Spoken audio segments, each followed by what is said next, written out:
siapkan alatnya. Ya, ingat kita kalau mengambil darah itu harus menggunakan handscoon. Ya, kita harus siapkan handscoon. Handscoonnya handscoon bersih atau handscoon steril? Cukup handscoon bersih, bukan handscoon steril ya. Siapkan handscoon. Kita baca statusnya sudah dibacakan, kemudian pasiennya mau dilakukan pemeriksaan darah, ya kita datang,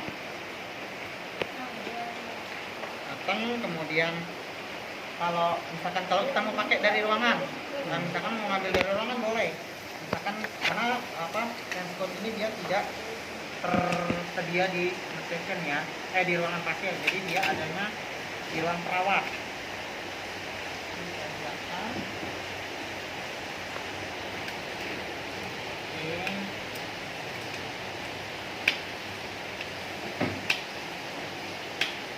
Atau misalkan gini,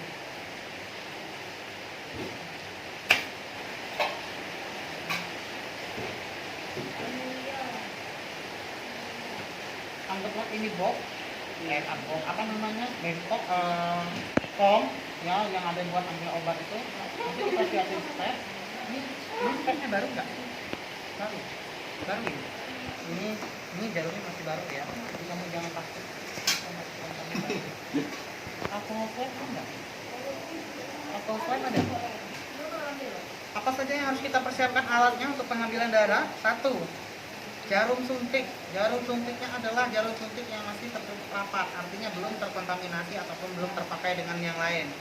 Karena apa? Karena kalau sudah terpakai sama orang lain yang kita tidak tahu ya, karena salah satu penularan penyakit itu bisa dilakukan lewat jarum suntik. Artinya kalau jarum suntiknya sudah kebuka seperti ini, jangan sesekali teman-teman untuk memakai ya, karena kita nggak ragu. Kemudian ada alkohol swab. Yang alkohol swabnya adalah tujuannya dulu untuk melakukan disinfeksi ya, pada saat kita pengambilan sampel nanti kita disinfeksikan.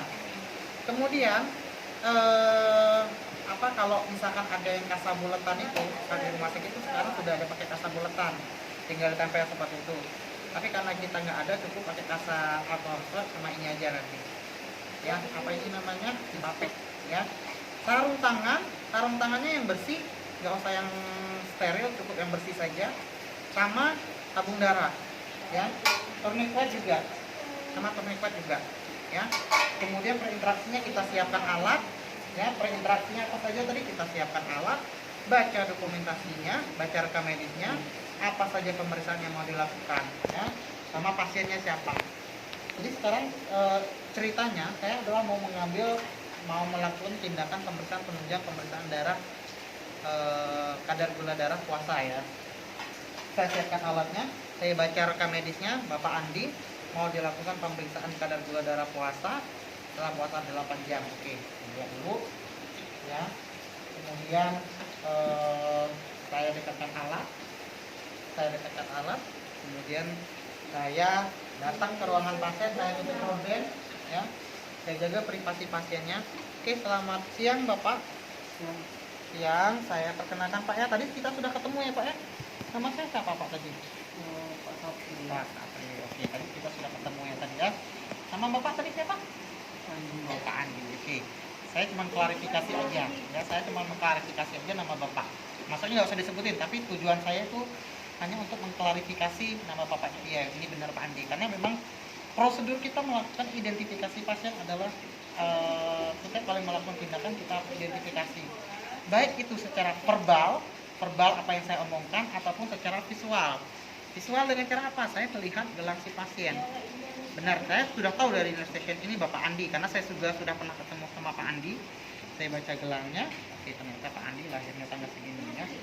Jangan lupa tanggal lahirnya juga kita tanyakan. Misalkan kalau memang belum pernah ketemu ke pasien, Bapak namanya siapa? Nama Pak Andi. Tanggal lahir berapa Pak? Tinggal disebutin. Sambil kita cocokkan ke gelang pasien. Oke.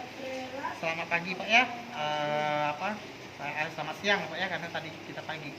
Tadi sesuai dengan janji saya, Bapak kan tadi saya sudah suruh puasa selama 8 jam ya. Sekarang sudah 8 jam. Bapak tadi sudah saya lakukan akan dilakukan pemeriksaan kadar gula darah puasa ya. Nanti tujuannya adalah untuk mengetahui kadar gula darah Bapak berapa ya setelah puasa. Oke, sebelumnya ada ingin Bapak tanyakan nggak? Ya, udah ya, nanti saya butuh waktu kurang lebih 5 menit. Saya akan mengambil darah di lengan sini Bapak ya, di lengan sini. Nanti sedikit saya minta sedikit aja ya. Ada sebelum kita mulai ada yang ingin tanyakan nggak? Nggak ada. Oke, kalau tidak ada saya melakukan cuci tangan ya. Saya cuci tangan menggunakan 6 langkah. Ya, 6 langkah. Kemudian saya pakai hand spoon ya, saya pakai hand spoon.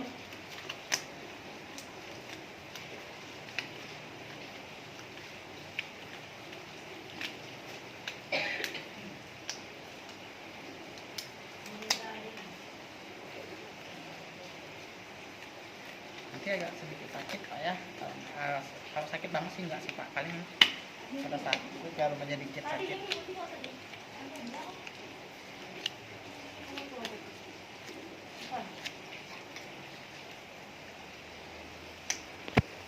Oke Pak, boleh diangkat sebentar.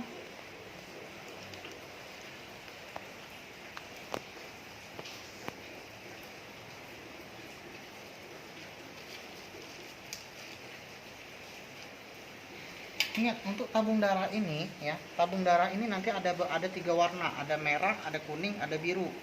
Ya, tergantung nanti pemeriksaannya apa. Kalau pemeriksaan darahnya darah kimia, nanti bisa menggunakan merah. Ya. Ini misalkan darah rutin seperti ini, kita cukup menggunakan warna biru. Tergantung nanti pakainya warna apa, warna kuning kah, warna merah kah, atau warna ungu kah.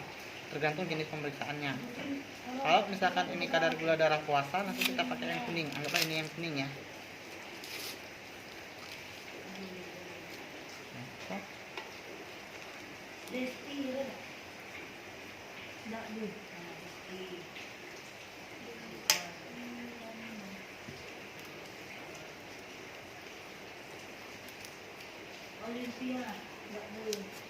Nah, semuanya masih baru Pak ya.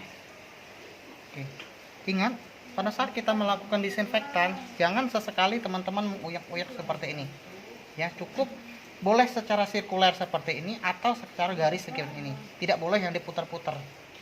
Ya, karena itu sudah menimbulkan kuman. Oke.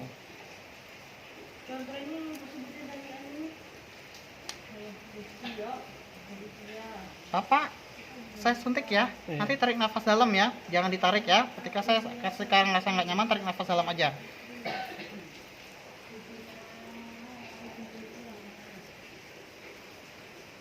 Suntik Pak ya.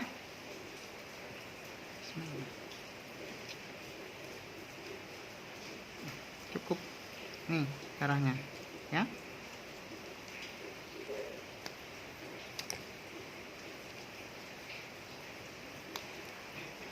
Ingat, jangan sesekali teman-teman menutup jarum dengan menggunakan 2 tangan seperti ini ya.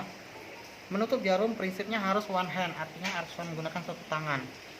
Nah, tujuannya apa? Karena biar jangan sampai tertusuk oleh jarum ya. Kalau sampai tertusuk dengan jarum, hati-hati, kita harus tahu dulu riwayat penyakit pasiennya. Setelah darah kita dapat ya, kita giniin.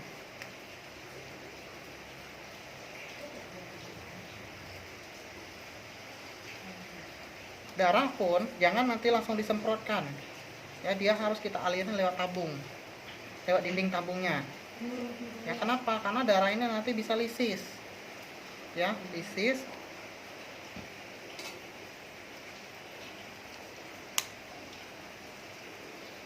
Oke Bapak, sudah selesai pengambilan darahnya. Bagaimana rasanya setelah ambil darah tadi? Agak sedikit sakit ya. Oke, nggak apa-apa Pak ya, tadi darahnya sudah ada, sudah kita ambil. Nanti kita periksa dulu ya ke bagian laboratoriumnya, untuk kita periksakan. Nanti mungkin waktu kurang lebih 1 jam nanti darahnya juga sudah keluar hasilnya. Oke, ada ingin Bapak tanyakan lagi?